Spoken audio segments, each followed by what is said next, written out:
Hello and welcome to a new tutorial. Today we're going to be talking about how to use the snipping tool in Windows 11.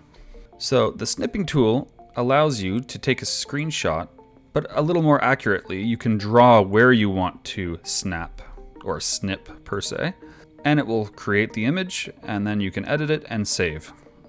This is a great tool when you want to just quickly grab some information, say from Wikipedia, or you want to snip an image.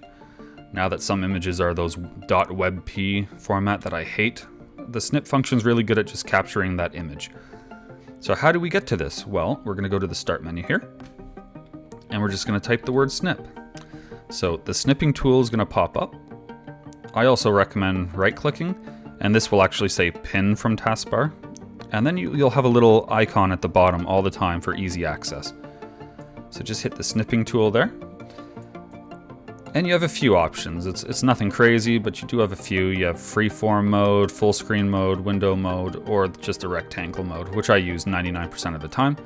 You can also add a delay if you have to quickly do something before you want the image to be grabbed. And all you have to do is hit the new, grab the screenshot that you want, just draw basically, and then it pops up, and you just save. Now there's one cool feature that's not usually activated that I'm going to show you. So if you hit the three dots here and go settings, the print screen shortcut is a really cool feature. So just click change in Windows settings and hit yes. And right down here, use the print screen button to open screen snipping. Turn that on.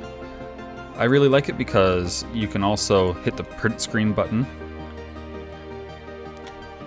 and it will instantly bring you to your snip mode where you can then take an image and then you're good to go. So that's how the snipping tool works. If you like these tutorials, make sure to like, comment, and subscribe. If you have any questions about Windows or anything else tech related, let me know, and we'll see you in the next video.